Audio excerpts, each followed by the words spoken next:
أعوذ بالله من الشيطان الرجيم. بسم الله الرحمن الرحيم.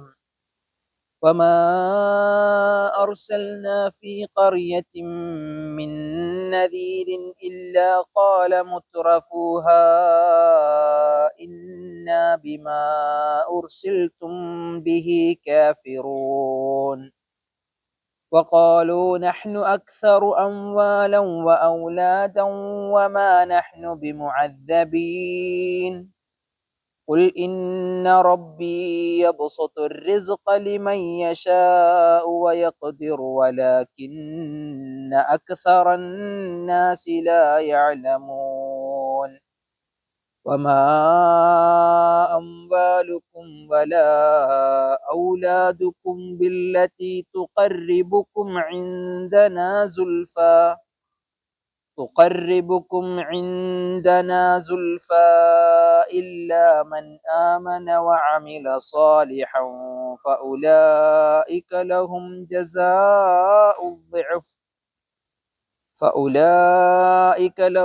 جزاء الضعف بما عملوا وهم في الغرفات آمنون. الحمد لله رب العالمين والعاقبة للمتقين ولا عدوان إلا على الظالمين.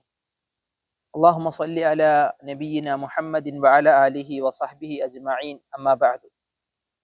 ഏറെ സ്നേഹം നിറഞ്ഞ സഹോദരന്മാരെ, സുഹൃത്തുക്കളെ, സൂറത്തു സബയിലെ 34 മുതൽ 37 വരെയുള്ള 4 ആയത്തുകളെയാണ് നമ്മൾ ഇന്ന് ഇവിടെ പാരായണം ചെയ്തത്. വിശുദ്ധ ഖുർആൻ പഠനം, അതുകൊണ്ടുണ്ടാവുന്ന നേട്ടങ്ങളും അതുകൊണ്ടുണ്ടാവുന്ന സൗഭാഗ്യങ്ങളും ജീവിതത്തിൽ അനുഭവിച്ചറിയുന്നവരാണ് നമ്മൾ. അള്ളാഹു മരണം വരെ ആ സൗഭാഗ്യരിൽ നമ്മൾ ഉൾപ്പെടുത്തട്ടെ. വിശുദ്ധ ഖുർആന്റെ ഓരോ ഹർഫുകൾക്കും അള്ളാഹു 10 ഇരട്ടി മുതൽ പ്രതിഫലം നൽകുന്നുവെന്ന് പറയുമ്പോൾ ഈ 4 ആയത്തുകളിൽ ഒരുപാട് ഹർഫുകൾ തിങ്ങി നിൽക്കുന്നത് നമുക്ക് കാണാനാകും. ആ ആയത്തുകളെ മനസ്സിലാക്കാനും അള്ളാഹുവിന്റെ കലാമിനെ പാരായണം ചെയ്യാനും ഒക്കെ നമ്മൾ ഈ ചെലവഴിക്കുന്ന ഈ ഒരു സമയം, ഇതിന് പകരം ഏറ്റവും നല്ല സമയം അള്ളാഹു പരലോകത്ത് നമുക്ക് നൽകി അനുഗ്രഹിക്കുമാറാവട്ടെ. വലൈക്കും അസ്സലാം വറഹ്മത്തുള്ളാഹി. സൂറത്ത് സബഇന്റെ ചരിത്രം വളരെ വിശാലമായി പറഞ്ഞു വെച്ച ഈ സൂറത്ത് അതിന്റെ അവസാന ഭാഗങ്ങളിലേക്ക് ഇങ്ങനെ കടന്നു പോയിക്കൊണ്ടിരിക്കുകയാണ്. പകുതിയോളം നമ്മൾ എന്ത് ചെയ്തു? ഈ സൂറത്തിന്റെ വിശദീകരണങ്ങൾ കഴിഞ്ഞു പോയി. ഇന്ന് ഓതിയ ആയത്തിൽ മക്കയിലെ മുശ്രിക്കീങ്ങളുടെ ഒരു സ്വഭാവത്തെ സംബന്ധിച്ചാണ് അള്ളാഹു ഓർമ്മിപ്പിക്കുന്നത്.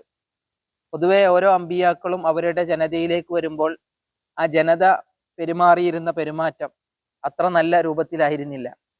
പലപ്പോഴും ആ അമ്പിയാക്കളെ പരിഹസിക്കുകയും ആ അമ്പിയാക്കൾ കൊണ്ടുവന്നതിനെ അവഹേളിക്കുകയും ചെയ്യുന്ന സ്വഭാവം മനുഷ്യരിൽ സ്വാഭാവികമായിട്ടുണ്ടാവുന്നതാണ്. നൈസർഗികമായ സ്വഭാവമാണ് മനുഷ്യന്മാരുടേത്, അല്ലെ? ഒരു ഹക്കനങ്ങോട്ട് സ്വീകരിക്കാൻ പലപ്പോഴും മനസ്സ് പാകപ്പെടൂല. ആളുകളുടെ എണ്ണം നോക്കിയിട്ടും ആളുകളുടെ വലിപ്പം നോക്കിയിട്ട് അവരുടെ സ്റ്റാറ്റസ് നോക്കിയിട്ടാണ് പലപ്പോഴും ആളുകൾ എന്ത് ചെയ്യുക? ഒരാൾ പറയുന്ന കാര്യത്തെ ആളുകൾ വിലയിരുത്താറ്. അത് മനുഷ്യരുടെ സ്വഭാവമാണ്. നബി സല്ലല്ലാഹു അലൈഹി വസല്ലമക്ക് അള്ളാഹു പഠിപ്പിച്ചു കൊടുക്കുന്നതും അതാണ്.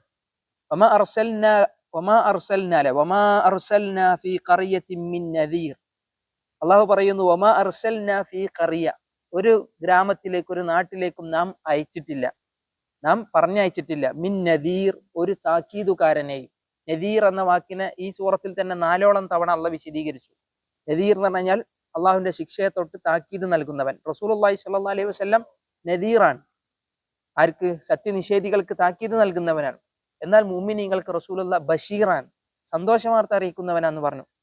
എല്ലാ സമൂഹങ്ങളിലേക്കും അള്ളാഹു എന്ത് ചെയ്തിട്ടുണ്ട്? നദീർമാരെ പറഞ്ഞയച്ചിട്ടുണ്ട്. ഇവിടെ റബ്ബ് പറഞ്ഞു പറഞ്ഞയച്ചിട്ടില്ല എന്ന് പറഞ്ഞാൽ ഏത് രൂപത്തിലല്ലാതെ എന്നാണ്. ഇല്ലാ ഖാല മുത്രഫുഹ, ആ ഖറിയത്തിന്റെ മുത്രഫീങ്ങൾ പറഞ്ഞിട്ടല്ലാതെ. അഥവാ ഏതൊരു നബി ചെന്നിട്ടുണ്ടെങ്കിലും ആ നാട്ടിലെ മുത്രഫുകൾ പറയുന്നത്, മുത്രഫ് എന്ന വാക്ക് ഒരു പുതിയ പദമാണ്. തറഫ് എന്ന വാക്ക് വിശുദ്ധ ഖുർആൻ, തറഫ് എന്ന് പറഞ്ഞാൽ സുഖലോലുപതൊക്കെ പറയാം. തറഫ് നല്ല സൗകര്യങ്ങൾ ജീവിക്കുന്നതിന് ആ ഒരു സുഖ ആഡംബരങ്ങൾക്കാണ് തറഫ് എന്ന് ഉപയോഗിക്കുക. അങ്ങനെ സുഖലോലുപതയിൽ കഴിയുന്നവനാണ് മുത്തറഫ്. ആരാണ്? മുത്തറഫ്. അതിന്റെ ജംആണ് മുത്തറഫൂൻ. മുത്തറഫൂൻ എന്നുള്ളത് മുത്തറഫൂനഹ എന്നല്ല, അവിടെ മുത്തറഫൂഹ. അതൊരു ഇളാഫത്ത് ആയതുകൊണ്ട് അവിടെ ന്യൂനനെ ഹദഫ് ചെയ്യുന്നുള്ള ഒരു ഭാഷാ നിയമം അവിടെ ഉണ്ട്. മുത്തറഫൂഹ, ആ ഖറിയത്തിന്റെ സുഖലോലുപതയിൽ കഴിയുന്ന ആള്, ആ നാട്ടിൽ വലിയ ആഡംബരങ്ങളിൽ സുഖലോലുപരായി കഴിയുന്ന ആളുകൾ പറയും, ഈ നബിമാരൊക്കെ വരുമ്പോ പറയെന്താ, ഇന്നാ ബിമാ ഉർസിൽതും ബിഹി കാഫിറൂൻ, ഇന്നാ ബിമാ ഉർസിൽതും ബിഹി, നിങ്ങൾ എന്തിനാണോ പറഞ്ഞയക്കപ്പെട്ടത് ആ പറഞ്ഞയക്കപ്പെട്ടതിനോട് ഞങ്ങൾ കാഫിറൂൻ, ഞങ്ങൾ നിഷേധികൾ, ഞങ്ങൾ അതിനെ അംഗീകരിക്കൂല. എല്ലാ സമുദായത്തിലേക്കും റസൂലുമാർ വന്നപ്പോ ആ ജനത അത്ര പെട്ടെന്ന് കണ്ട് അതിനെന്ത് ചെയ്തിട്ടില്ല, സ്വീകരിക്കാൻ മനസ്സ് പാകപ്പെടുത്തിയിട്ടില്ല. എല്ലാവരും പറയും ഞങ്ങള് വിശ്വസിക്കാനൊന്നും പോണില്ല, ഞങ്ങൾ വിശ്വസിക്കൂല. ഇത് നബി സല്ലല്ലാഹു അലൈഹി വസല്ലമക്ക് അനുഭവം ഉണ്ട്. മക്കയിലെ മുശ്രിക്കുകൾ നബിനോട് പറഞ്ഞു, നീ കൊണ്ടുവന്നതിന് ഞങ്ങൾ വിശ്വസിക്കൂല. അവർ പറഞ്ഞു, നീ കൊണ്ടുവന്നത് സിഹ്റാൻ, നീ കൊണ്ടുവന്നത് എന്താണ്, കൺകെട്ട് വിദ്യയാണ്, ചെപ്പടി വിദ്യയാണ്, മാത്രവുമല്ല അത് ജനങ്ങളെ മയക്കുന്നതാണ്. ചില ആളുകൾ പറഞ്ഞു നീ കൊണ്ടുവന്നത് കവിതയാണ്, ചിലർ പറഞ്ഞു നീ കൊണ്ടുവന്നത് വെറും ജ്യോത്സ്യപ്പണിയാണ്. ഇങ്ങനെയൊക്കെ പറഞ്ഞ് നബി കൊണ്ടുവന്നതിനെ തിരസ്കരിച്ചവരാ. അതേപോലെ മുൻകഴിഞ്ഞു പോയ നദീർമാർ എന്ന് പറഞ്ഞാൽ താക്കീതുകാർക്കും ഈ അനുഭവങ്ങളുണ്ട്. നബിനോട് അള്ളാഹു ആശ്വസിപ്പിക്കാൻ, സുഖലോലുപതയിൽ കഴിയുന്ന ആളുകൾ ഇതിനെ സ്വീകരിക്കണം എന്നില്ല. അതുകൊണ്ടാണ് സുഖലോലുപത എന്ന് പറഞ്ഞ് പലപ്പോഴും ഹക്കിനെ സ്വീകരിക്കാൻ തടസ്സമാകും. വലിയ സൗകര്യവും വലിയ ജീവിത ആഡംബരങ്ങളൊക്കെ കടന്നു വരുമ്പോൾ പലപ്പോഴും അവരെ സംബന്ധിച്ചിടത്തോളം നമസ്കരിക്കാനും കർമ്മങ്ങൾ ചെയ്യാനും വിശ്വാസത്തോടുകൂടി ജീവിക്കാനും ഇത് തടസ്സങ്ങൾ സൃഷ്ടിക്കും. അതുപോലെ ഇന്നമ അംവാലുക്കും ഔലാദുക്കും ഫിത്ന, നിങ്ങളുടെ സമ്പത്ത് നിങ്ങൾക്കൊരു പരീക്ഷണമാണ്. നബിന്റെ കൂടെ മക്കയിൽ ആദ്യ കാലഘട്ടത്തിൽ അധികവും വിശ്വസിക്കുന്നത് പാവങ്ങളായിരുന്നു നബിന്റെ കൂടെ ഉണ്ടായിരുന്നത്. മക്കയിലെ ഖുറൈശികളിലെ പ്രധാനികളായ പ്രമാണിമാരായ ആരും നബിയുടെ കൂടെ ഉണ്ടായിരുന്നില്ല. പാവങ്ങളായിരുന്നു അധികവും റസൂലുള്ളാഹി സ്വല്ലല്ലാഹു അലൈഹി വസല്ലമയോടൊപ്പം. എന്നിട്ട് അള്ളാഹ് പറയാൻ, വഖാലു നഹ്നു അക്സറു അംവാലൻ വഔലാദാ, നഹ്നു അക്സറു അംവാലൻ വഔലാദൻ വമാ നഹ്നു ബിമുഅദ്ദബീൻ. ഇവരുടെ തോന്നലാൻ. മക്കയിലെ മുശ്രിക്കുകൾ പറയും, ഞങ്ങള് നഹ്നു അക്സറു അംവാല, ഞങ്ങൾക്ക് ധാരാളം സ്വത്തുക്കളുണ്ട്, ഞങ്ങൾ വലിയ സ്വത്തിന്റെ ആൾക്കാരാണ്. മാലുൻ ജംഉ അംവാൽ, ഒരുപാട് സ്വത്തുക്കളുണ്ട്, സ്ഥലമായിട്ടും വിളകളായിട്ടും ഇനി അതല്ല കന്നുകാലികളായിട്ടും ഒക്കെ ഒരുപാട് സ്വത്തുക്കൾ ഇവർക്കുണ്ട്, തോട്ടങ്ങളായിട്ടും ഒക്കെ ഉണ്ട്. ഔലാദ, ആൺമക്കളും ഉണ്ട്. ആൺകുട്ടികളിൽ പെരുമ നടിക്കുന്നവരായിരുന്നു മക്കയിലെ മുശ്രിക്ക്. ജാഹിലിയ്യ കാലഘട്ടത്തിനൊരു സ്വഭാവമുണ്ട്, പെൺകുട്ടികൾ ഉണ്ടായാൽ ജീവനോടെ കുഴിച്ചു മൂടിയിരുന്നു. പക്ഷെ ആൺകുട്ടികൾ ഉണ്ടായാൽ അവർക്ക് വലിയ സന്തോഷമാണ്. കാരണം അത് പരമ്പര വർദ്ധിക്കും. കുറെ ആൺകുട്ടി, അത് ആരായാലും അല്ലെ, എനിക്ക് ആൺകുട്ടികളാണെന്ന് പറയുമ്പോൾ കൂടുതൽ ഉണ്ടാവുന്ന മനുഷ്യനുണ്ടാവുന്ന ഒരു ഊർജം. ഇവര് പെരുമ പറയാൻ, ആൺകുട്ടികളെ കൊണ്ടും സമ്പത്തിനെ കൊണ്ടും പെരുമ പറഞ്ഞു.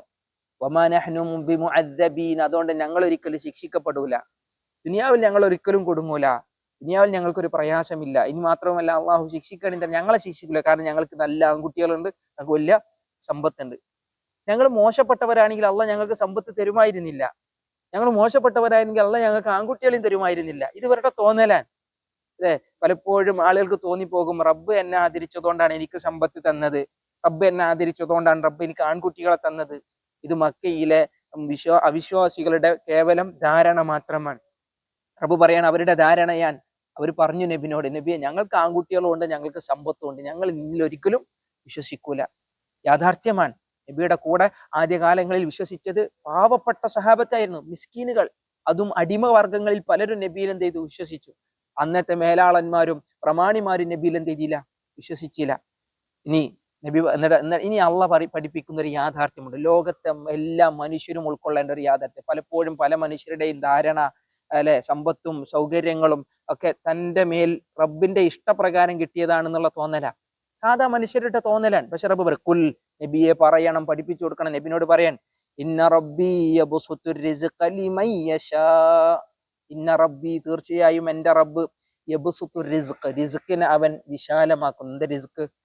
ഉപജീവന മാർഗം അല്ലെ, ഭക്ഷണം, അള്ളാഹ് തന്ന ദുനിയാവിലെ സൗകര്യം, അത് അള്ളാഹ് വിശാലമാക്കും. ആർക്ക്? ലിമൻ യശാ, അവൻ ഉദ്ദേശിക്കുന്നവർക്ക്, ഇഷ്ടപ്പെടുന്നവർക്ക് എന്ന് പറഞ്ഞില്ല, ഉദ്ദേശിക്കുന്ന ആളുകൾക്കാണ്. അല്ലെ, ഇഷ്ടപ്പെടുന്നവർക്കാവുമായിരുന്നെങ്കിൽ അത് ആർക്ക് ലഭിക്കണമായിരുന്നു? മുഅ്മിനീങ്ങൾക്ക് ലഭിക്കണമായിരുന്നു. ഒരാൾക്ക് തന്റെ ഉപജീവന മാർഗം വിശാലമാവണമെന്ന് ആഗ്രഹിക്കുന്നുണ്ടോ, സന്തോഷിക്കുന്നുണ്ടോ, അവൻ അവന്റെ കുടുംബ ബന്ധം ചാർത്തട്ടെ. അല്ലെ, പലരേറ്റും തെറ്റി നിൽക്കുന്നുണ്ടെങ്കിൽ, പിണങ്ങി നിൽക്കുന്നുണ്ടെങ്കിൽ ആ ബന്ധങ്ങളെ കൂടുതൽ എന്ത് ചെയ്യുക, നന്നാക്കിയെടുക്കുക. ഉപജീവന മാർഗം വിശാലമാകുമെന്ന് അള്ളാന്റെ വാക്കാൻ. റസൂലുള്ളാഹി സ്വല്ലല്ലാഹു അലൈഹി വസല്ലം തവണ അറിയില്ല, ആയുസും കൂടും പറഞ്ഞു റസൂലുള്ളാഹിന്റെ കൂടെ. മൻ സറഹു അൻ യബ്സുത ലഹു ഫി റിസ്ഖിഹി വ യുൻസഅ ലഹു ഫി അഥരിഹി, ആയുസ് കൂടും. ആയുസ് കൂടുന്ന പറഞ്ഞാൽ എന്താ? ഇപ്പൊ അള്ളാഹു നമുക്ക് രേഖപ്പെടുത്തിയ ആയുസ്സുണ്ട്, അതെന്തായാലും ദുനിയാവിൽ നമ്മൾ ജീവിക്കും. ആയുസ്സും ആ ഉപജീവന മാർഗവും അള്ള രേഖപ്പെടുത്തി വെച്ചതാണ്. ഈ ഖദറാൻ, ഈ റിസുക്കും ഉംറും ഖദറാൻ. പക്ഷെ അതിൽ വർധനവ് എന്ന് പറഞ്ഞാൽ എന്താ? അതിൽ വർധനവ് എന്ന് പറഞ്ഞാൽ വളരെ ചുരുങ്ങി അള്ളാഹു രേഖപ്പെടുത്തിയ ആയുസ് ഒരുപാട് കർമ്മങ്ങൾ ചെയ്യാൻ അള്ളാഹു എന്ത് ചെയ്യും? നമുക്ക് സാഹചര്യങ്ങളും തൗഫീക്കും നൽകുമെന്നുള്ളതാണ്. അള്ളാഹു തന്നെ റിസ്ക്കിൽ ഉപജീവന മാർഗങ്ങളിൽ വിശാലത ഉണ്ടാവും എന്ന് പറഞ്ഞു കഴിഞ്ഞാൽ അതിന്റെ ഉദ്ദേശം കിട്ടിയത് കുറവാണെങ്കിലും അതിലെന്തുണ്ടാവും? നല്ല ബർക്കത്ത് അനുഭവിക്കാൻ കഴിയുമെന്നുള്ളതുമാണ്. കാരണം ചില ആളുകൾ 100 ദിർഹംസ് സമ്പാദിച്ചാൽ 1000 ദിർഹംസിന്റെ രൂപത്തിൽ ബർക്കത്ത് അവർക്ക് അനുഭവിക്കാം. ചില ആളുകൾ 1000 ദിർഹംസ് കയ്യിലുണ്ടാവും, പക്ഷെ എന്നാലൊരു 100 റുപ്യന്റെ ഉപകാരം ഉണ്ടായിക്കൊള്ളണം എന്നില്ല. അള്ളാഹുവിന്റെ ബർക്കത്ത് അതേപോലെ നിഅമത്തിൽ അള്ളാഹിനോട് ബർക്കത്തിനെ ചോദിക്കണം എന്നാണ്. അള്ളാഹിന്റെ ബർക്കത്തില്ലെങ്കിൽ ഒന്നും നടക്കൂല. അപ്പോ ഇവിടെ റബ്ബ് സുബ്ഹാനഹു വ തആല എടുത്തു പറയാനും അവന്റെ ഉപജീവന റിസ്കിനെ വിശാലമാക്കി കൊടുക്കും അവൻ ഉദ്ദേശിക്കുന്ന ആളുകൾക്ക്. എന്നാൽ വയഖ്ദിർ, ചില ആളുകൾക്ക് അവൻ ഖദറാക്കി കൊടുക്കും. അങ്ങനെ പിശുക്കി പിശുക്കി അള്ള കൊടുക്കും. നമുക്ക് തോന്നിപ്പോലെ ദുനിയാവിലെ ഏറ്റവും വലിയ കുഫാറുകൾ, സത്യനിഷേധികളൊക്കെ സമ്പന്നതയിൽ ഇങ്ങനെ കഴിയുമ്പോൾ നമുക്ക് പലപ്പോഴും തോന്നിപ്പോകും റബ്ബ് അവരെ ആദരിച്ചതാ, ബഹുമാനിച്ചതാണ്. അവർക്ക് തോന്നിപ്പോകുന്നത് അങ്ങനെയാണ്. മക്കയിലെ മുശ്രിക്കുകളെ സംബന്ധിച്ചിടത്തോളം അവരെ ഏറ്റവും വലിയ പ്രയാസം എന്ന് പറയുന്നതും എന്താണ്? ഈ ഞങ്ങൾ വലിയ സുഖലോലുപതയിൽ കഴിയുന്ന ആള്, ഞങ്ങൾ റബ്ബ് ഞങ്ങളെ ആദരിച്ചതാണ് എന്നുള്ളതാണ്. പക്ഷെ വലാകിന്ന അക്സറന്നാസ്, പക്ഷെ പടച്ച റബ്ബ് പറയുന്നു വലാകിന്ന അക്സറന്നാസ്, ഭൂരിഭാഗം ആളുകളും ലാ യഅലമൂൻ, അവർ കാര്യങ്ങൾ അറിയുന്നില്ല. വലാകിന്ന അക്സറന്നാസ്, പക്ഷെ ഭൂരിഭാഗം ആളുകളും ലാ യഅലമൂൻ, അവരത് അറിയുന്നില്ല, മനസ്സിലാക്കുന്നില്ല. ഈ യാഥാർത്ഥ്യം ഇത് റബ്ബും ഭൂരിഭാഗം മനുഷ്യന്മാരുടെ സ്വഭാവം പറഞ്ഞത്. അള്ളാഹു അവർക്ക് റിസ്ക് കൊടുക്കുന്നത് അവരെ ആദരിക്കാനാണെന്നാണ് തോന്നൽ, ഒരിക്കലും അല്ല, പരീക്ഷിക്കാനാണ്. ഒരു സൂറത്തിൽ അള്ളാഹ് പറഞ്ഞു ഇന്നമ അംവാലുക്കും ഔലാദുക്കും ഫിത്ന, നിങ്ങളുടെ സമ്പത്തും നിങ്ങളുടെ മക്കളും നിങ്ങൾക്ക് എന്താണ്? പരീക്ഷണമാണ്. ദുനിയാവിൽ അള്ളാഹു തന്നതിനെ പരലോകത്തിന് ഉപയോഗിക്കാനാണ് എന്ത് ചെയ്യേണ്ടത്? നമ്മൾ ശ്രദ്ധിക്കേണ്ടത്. ഭൂരിഭാഗം ആളുകളും വീഴ്ച വരുത്തുന്നത് അതാണ്. പരലോകത്തിന് എന്ത് ചെയ്യൂല? ഈ കിട്ടിയ മുതലിന് ഉപകരിക്കൂല. ഇപ്പൊ വാഹനം ഉണ്ടെങ്കിൽ അതിനെ ശരിക്കും എന്ത് ചെയ്യണം? ദീനിന് വേണ്ടി ഉപയോഗപ്പെടുത്തണം. 5 നേരം പള്ളിയിൽ പോകാൻ അതിന് ഉപയോഗിക്കൂല, പക്ഷെ നാട് മുഴുവൻ കറങ്ങാൻ എന്ത് ചെയ്യും? അതിന് ഉപയോഗപ്പെടുത്തും. സമ്പത്ത് സ്വർഗം നേടിയെടുക്കാൻ അതിനെന്ത് ചെയ്യണം? ഉപയോഗിക്കണം. മക്കളുണ്ട്, ഉപകരിക്കുന്ന സ്വാലിഹായ മക്കളാവാൻ എന്ത് ചെയ്യണം? അതിന് പരിശ്രമിക്കണം, അള്ളാഹിനോട് ദുആ ചെയ്യണം. പക്ഷെ ദുനിയാവിന് വേണ്ടി മാത്രമായി കഴിഞ്ഞാൽ അതുകൊണ്ട് വലാകിന്ന അക്സറന്നാസ്, ജനങ്ങളിൽ ഭൂരിഭാഗം ആളുകളും ലാ യഅലമൂൻ, ഈ സത്യത്തെ അറിയുന്നവരല്ല. അള്ളാഹു കാര്യങ്ങളെ അറിയുന്നവരിൽ നമ്മൾ ഉൾപ്പെടുത്തട്ടെ. കാരണം അത് അറിവിന്റെ അടിസ്ഥാനത്തിലാണ് ഇത്തരം കാര്യങ്ങളെ വിലയിരുത്താൻ ഒരാൾക്ക് സാധിക്കുക. വിശുദ്ധ ഖുർആനിൽ നിന്നും ഹദീസുകളിൽ നിന്നും ഇത്തരം കാര്യങ്ങൾ മനസ്സിലാക്കുമ്പോൾ അവർ ആ രീതിയിൽ എന്ത് ചെയ്യും? ദുനിയാവിനെ പരലോകത്തിന് വേണ്ടി ഉപയോഗപ്പെടുത്തുമെന്നുള്ളതാണ്. എന്നിട്ട് റബ്ബ് പറഞ്ഞു വമാ അംവാലുക്കും വലാ ഔലാദുക്കും, നിങ്ങളുടെ സമ്പത്തോ നിങ്ങളുടെ ആൺകുട്ടികളോ അല്ല, ബില്ലത്തി തുഖർരിബുക്കും ഇൻദനാ സുൽഫ. സുൽഫ എന്നുള്ള വാക്ക് ഖുർആനിൽ രണ്ടാമത്തെ ഒരു പ്രയോഗം ഇവിടെ നടത്തി. ഒന്ന്, മക്കയിലെ മുശ്രിക്കുകളെ സംബന്ധിച്ചിട്ടാണ് ഈ സുൽഫ എന്ന വാക്ക് ഉപയോഗിച്ചത്. സുൽഫ എന്ന് പറഞ്ഞാൽ സാമീപ്യ സ്ഥാനം എന്നാണ്. ഏറ്റവും നല്ല അടുപ്പുള്ള ഒരു പദവിക്കാണ് സുൽഫ എന്ന് ഉപയോഗിക്കുക. മക്കയിലെ മുശ്രിക്കുകൾ ഈ വാക്കിന് ഉപയോഗിച്ചത് അപ്പോഴാണ്. ലാത്തയെയും മുസയെയും മനാത്തയെയും ഒക്കെ അതിന്റെ ബിംബങ്ങളെ അവർ ആരാധിച്ചു പോന്നപ്പോൾ അന്നത്തെ ആളുകളോട് പറഞ്ഞു, ഇവരൊക്കെ സ്വാലിഹീങ്ങളാണ്, നല്ല നല്ല മൺമറഞ്ഞു പോയ മഹത്തുക്കളാണ്, ഇവരെ ഞങ്ങൾ ജീവിതത്തിൽ സ്വീകരിച്ചത് ഇല്ലാ ലിയുഖർരിബൂന ഇലല്ലാഹി സുൽഫ, അള്ളാഹുവിന്റെ അടുത്ത് ഞങ്ങൾക്ക് ഇവരിൽ നിന്ന് നാളെ എന്ത് ചെയ്യും? നല്ല ഇവര് റബ്ബിലേക്ക് സാമീപ്യസ്ഥരാണല്ലോ, അള്ളാഹുലേക്ക് ഏറ്റവും നല്ല അടുത്ത ആളുകളാണ്, ഇവരെ കൊണ്ട് നാളെ ഞങ്ങൾ എന്ത് ചെയ്യും? രക്ഷപ്പെടും എന്നുള്ള വിശ്വാസം. അതിനുവേണ്ടിയാണ് അവരെന്ത് ചെയ്യുന്നത്? തപസ്സുലും അതുപോലെ അവരുടെ ജീവിതത്തിൽ പല ഇസ്തിഗാസയും ഇവരോട് അവർ ചെയ്തു പോന്നത് എന്നുള്ളതാണ്. ഈ സുൽഫ എന്ന വാക്ക് മക്കയിൽ മുശ്രിക്കുകൾ പിന്നെ പറഞ്ഞത് എന്തിനാണ്? ഈ സമ്പത്തും ഈ ആൺകുട്ടികളും ഞങ്ങൾക്ക് പടച്ചോന്റെ അടുത്ത് നല്ല പദവിയാണ്, സാമീപ്യം നൽകാനുള്ളതാണ് എന്ന് അവരെന്ത് ചെയ്തു? പറഞ്ഞു.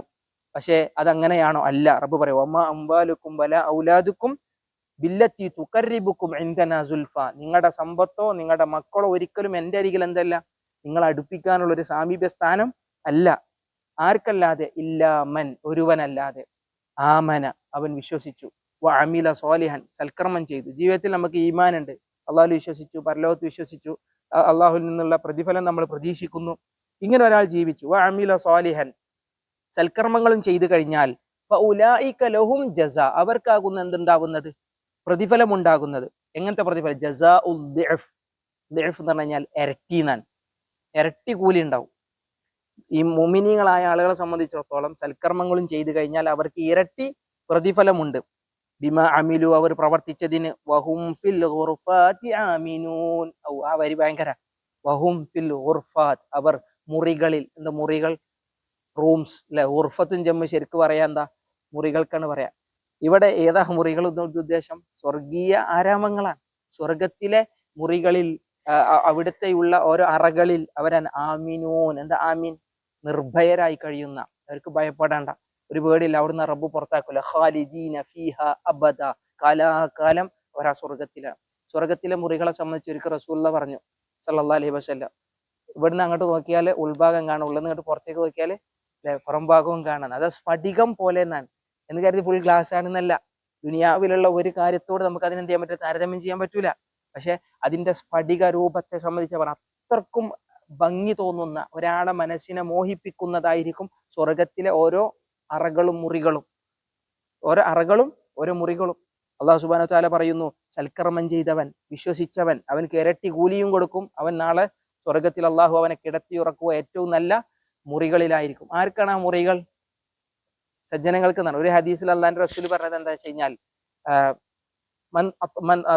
കലാം, സംസാരം നന്നാക്കിയവൻ, നല്ല വർത്താനം പറയാം, ആളുകൾ വെറുപ്പിക്കാതെ നല്ല സംസാരം സംസാരിച്ചവൻ, പാവപ്പെട്ടവനെ ഭക്ഷിപ്പിച്ചവൻ, വിശന്നൊട്ടിയവൻക്ക് ഒരു നേരത്തെ ഭക്ഷണം വാങ്ങി കൊടുത്തവൻ, പിന്നെ അതുമല്ല രാത്രി ആളുകളൊക്കെ ഉറങ്ങുമ്പോൾ എണീറ്റ് നമസ്കരിച്ചവൻ, സുനിയാം. റസൂലുള്ള പറഞ്ഞു, ആളുകളൊക്കെ ഉറങ്ങി കിടക്കുന്ന നേരത്തെ രാത്രി നമസ്കാരം നിർവഹിച്ചവൻ. ഈ 3 കർമ്മങ്ങൾ ചെയ്തവൻക്ക് സ്വർഗത്തിൽ ആ തരം മേൽത്തരം മുറികളിൽ അവർക്ക് എന്ത് ചെയ്യാം, കിടന്നുറങ്ങാം. നബി സല്ലല്ലാഹു അലൈഹി വസല്ലമയുടെ ഹദീസിൽ അത് കടന്നു വന്നതാണ്. അതിൽ 4 ആയത്തുകൾ നമ്മൾ ഇന്ന് പറഞ്ഞു. ഈ 4 ആയത്തുകളിൽ മക്കയിലെ മുശ്രിക്കുകളുടെ ദുസ്വഭാവത്തെ സംബന്ധിച്ച റബ്ബിന്റെ സംസാരം. മുശ്രിക്കുകളുടെ തോന്നലാണ് സമ്പത്ത് മുഴുവൻ പെരുകുന്നത് റബ്ബിന് എന്നെ ആദരിച്ചതുകൊണ്ടാണ്. അല്ല, അത് റബ്ബ് ഉദ്ദേശിക്കുന്നവർക്ക് കൊടുക്കുന്നതാണ്. അല്ലെ? ചില ആളുകൾക്ക് അള്ളാഹ് ഞെരുക്കം കൊടുത്തു, അള്ളാഹ് അവരെ ഇഷ്ടമല്ലാഞ്ഞിട്ടാണോ? യഖ്ദിർ എന്ന് പറഞ്ഞില്ലേ, സൂറത്ത് ഫജ്റിൽ നമ്മൾ മനഃപ്പാടമാക്കി വെച്ച ഒരായത്തുണ്ട് അല്ലെ. അള്ളാഹു സുബ്ഹാനഹു വ തആല നിഅമത്ത് കൊടുക്കുമ്പോൾ അവൻ പറയും, റബ്ബി അക്രമൻ, എന്റെ റബ്ബ് എന്നെ ആദരിച്ചു. എന്നാൽ റബ്ബ് അവനല്ലേ, അവന്റെ മേൽ റിസ്ക്കിനെ അള്ളാഹു ഖദറാക്കി കൊടുത്തു കഴിഞ്ഞാൽ, കുടിസാക്കി കൊടുത്തു കഴിഞ്ഞാൽ അവൻ റബ്ബി അഹാനൻ, എന്റെ റബ്ബ് എന്നെ നിന്ദിച്ചു എന്ന് പറയും. ഒരിക്കലും റബ്ബിന്റെ നിന്യതയല്ല ഒരാളുടെ സമ്പത്തിന്റെ കുറവ്. ചിലപ്പോൾ സമ്പത്ത് കുറഞ്ഞവനായിരിക്കും റബ്ബിന്റെ അരികിൽ ഏറ്റവും വലിയ ശ്രേഷ്ഠൻ, ഏറ്റവും വലിയ ശ്രേഷ്ഠൻ. കാരണം അയാൾക്ക് നമസ്കരിക്കാനും നോമ്പെടുക്കാനും എല്ലാത്തിനും സമയങ്ങളും അയാളുടെ ജീവിതത്തിൽ എല്ലാവിധ നേരങ്ങളും അള്ളാഹു കൊടുക്കും. എന്നാൽ സമ്പത്തുള്ളവനെ സംബന്ധിച്ചിടത്തോളം അതിനെ സംരക്ഷിക്കാനും അതിനെ പെരുപ്പിക്കാനുമുള്ള ഓട്ടങ്ങൾക്കിടയിൽ പലപ്പോഴും അയാൾക്ക് നിർബന്ധ ബാധ്യതകൾ നഷ്ടപ്പെടും. ഉമർ ഇബ്നുൽ ഖത്താബ് റളിയല്ലാഹു അൻഹു പറഞ്ഞു, വിചാരണ ഏറ്റവും കൂടുതൽ എളുപ്പമാകുന്നവൻ മസാക്കീനാൻ, പാവങ്ങളാൻ. കാരണം അവർക്ക് എന്തില്ല, കണക്ക് നോക്കാൻ കുറെ ഉണ്ടാവില്ല. മറ്റുള്ളവനെ സംബന്ധിച്ചിടത്തോളം ഓരോ കാര്യങ്ങൾക്കും വേണ്ടി റബ്ബിന്റെ മുമ്പിൽ എന്ത് ചെയ്യേണ്ടി വരും, മറുപടി പറയേണ്ടി വരും. വിചാരണ ദൈർഘ്യമാകുമെന്നാണ്. അള്ളാഹു കാത്തുരക്ഷിക്കുമാറാവട്ടെ. അള്ളാഹുവിന്റെ ഏറ്റവും നല്ല ദാശരിൽ റബ്ബ് നമ്മൾ ഉൾപ്പെടുത്തട്ടെ. വിശുദ്ധ ഖുർആൻ പഠനം എന്ന് പറഞ്ഞത് അത് നമ്മളെ വല്ലാതെ സ്വാധീനിക്കുന്നതാണ്. ഖുർആനിനൊരു മാസ്മരികതയുണ്ട്. അതിലേക്ക് കൂടുതൽ ഇറങ്ങി ചെല്ലുമ്പോൾ അതിങ്ങനെ നമ്മൾ ആകർഷിച്ചു കൊണ്ടിരിക്കും. മുഅ്മിനീങ്ങളെ സംബന്ധിച്ചിടത്തോളം അത് അവരെ സ്വാധീനിച്ചു കൊണ്ടിരിക്കും. അവരുടെ ചർമ്മങ്ങളിലും അവരുടെ ഉള്ളകങ്ങളിലും അവർക്ക് എന്താണ്, ഒരു തരം സ്വാധീനം വിശുദ്ധ ഖുർആനിൽ നിന്നുണ്ടാകുമെന്ന് പറഞ്ഞു. അത് ഖുർആൻ പഠിക്കുന്നവർക്കാണ്. പഠനം മരണം വരെ ജീവിതത്തോടൊപ്പം ചേർത്ത് വെക്കുക. എപ്പോഴൊക്കെ ഒഴിവ് സമയം ലഭിക്കുന്നുണ്ടോ, ഖുർആൻ പഠനവുമായി ജീവിതത്തെ എന്ത് ചെയ്യുക, പരമാവധി കൂട്ടിക്കെട്ടാൻ പരിശ്രമിക്കുക. അത് പാരായണമായാലും ഹിഫ്ളായാലും അതിന്റെ തഫ്സീറുകളായാലും അതിനെ പറ്റിയുള്ള ചിന്തകളായാലും അള്ളാഹു ഏറ്റവും നല്ല ഖുർആൻ പഠിതാക്കളിൽ നമ്മൾ ഉൾപ്പെടുത്തട്ടെ. ഖുർആൻ നമ്മുടെ സ്വഭാവം നന്നാക്കട്ടെ. ഖുർആൻ നമ്മുടെ വിശ്വാസം ശക്തമാക്കട്ടെ. ഖുർആനെ കൊണ്ട് എല്ലാവിധ നേട്ടങ്ങളും ഇഹത്തിലും പരത്തിലും അള്ളാഹു നമുക്ക് നൽകുമാറാവട്ടെ. നമ്മുടെ ജീവിതത്തിലെ തിന്മകൾ അള്ളാഹു വിട്ട് പുറത്ത് മാപ്പാക്കി തരുമാറാവട്ടെ. പല പ്രയാസങ്ങൾ പല രീതിയിലൊക്കെ പലരും അനുഭവിക്കുന്നവരുണ്ടാകും നമ്മുടെ കൂട്ടത്തിൽ. അള്ളാഹുയുടെ പ്രയാസങ്ങൾ മാറ്റി കൊടുക്കട്ടെ. അള്ളാഹു അവർക്ക് സഹായം കൊടുക്കണേ. അല്ലെ, തൊഴിലില്ലാതെ കഷ്ടപ്പെടുന്ന ഒരുപാട് ആളുകളുണ്ട്. പ്രത്യേകിച്ച് നാട്ടിൽ നിന്നൊക്കെ കടന്നു വന്ന ഒരുപാട് ആളുകൾ, നമ്മുടെ സുഹൃത്തുക്കൾ, നമ്മുടെ അറിയുന്ന ആളുകൾ. അള്ളാഹു അവർക്കൊക്കെ നല്ല തൊഴിൽ നൽകട്ടെ. ഏറ്റവും നല്ല വിശാലമായ ഉപജീവന മാർഗ്ഗം റബ്ബ് അവർക്ക് കൊടുക്കട്ടെ. നമ്മുടെ ഉപജീവന മാർഗ്ഗങ്ങളിൽ അള്ളാഹു വിശാലത നൽകട്ടെ. ഖൈറും ബർക്കത്തും റബ്ബ് പ്രദാനം ചെയ്യട്ടെ. ഹലാലായത് സമ്പാദിക്കാനും ഹലാലായ രൂപത്തിൽ അതിനെ ചെലവഴിക്കാനുമുള്ള അറിവും വിവേകവും അള്ളാഹു പ്രദാനം ചെയ്യുമാറാവട്ടെ. അള്ളാഹു നമ്മുടെ മനസ്സുകളിലുള്ള എല്ലാവിധ വിദ്വേഷങ്ങളും പകയും എല്ലാവിധ അസൂയയും അള്ളാഹു നമ്മളിൽ നിന്ന് എടുത്തു കളയട്ടെ. മനസ്സിനെ ബാധിക്കുന്ന അസുഖമാണ് അസൂയ, പക, വിദ്വേഷം, അതുപോലെ തന്നെ അഹങ്കാരം, കുശുമ്പ് എന്നെല്ലാം. അള്ളാഹു അത്തരം അസുഖങ്ങളിൽ നിന്ന് നമ്മൾക്ക് ശമനം നൽകുന്നത് ഖുർആൻ പഠനത്തിലൂടെയാണ്. ഖുർആൻ ഷിഫാഉ ലിമാ ഫി സുദൂറാൻ. അള്ളാഹുവെ ഇതിനെ ഷിഫയാക്കി തരണേ, ഇതിനെ ഞങ്ങൾക്ക് ഹുദയാക്കി തരണേ, ജീവിതത്തിൽ ഒരു റഹ്മത്താക്കി തരണേ. അള്ളാഹു ഞങ്ങളുടെ മാതാപിതാക്കൾ എല്ലാവിധ ആഫിയത്തും കൊടുക്കണേ റബ്ബെ. റഹ്മത്ത് ചൊരിയണേ, മഗ്ഫിറത്ത് ചൊരിയണേ. അള്ളാഹു ഞങ്ങൾ ഗുരുനാഥന്മാർക്ക് ദീർഘായുസ്സ് നൽകണേ. اللهم ربنا آتنا في الدنيا حسنة وفي الآخرة حسنة وقنا عذاب النار. ربنا هب لنا من أزواجنا وذرياتنا قرة أعين واجعلنا للمتقين إماما. ربنا تقبل منا إنك أنت السميع العليم وتب علينا إنك أنت التواب الرحيم آمين آمين برحمتك يا أرحم الراحمين وصلى الله على نبينا محمد وعلى آله وصحبه وسلم جزاكم الله خيرا. السلام عليكم ورحمة الله.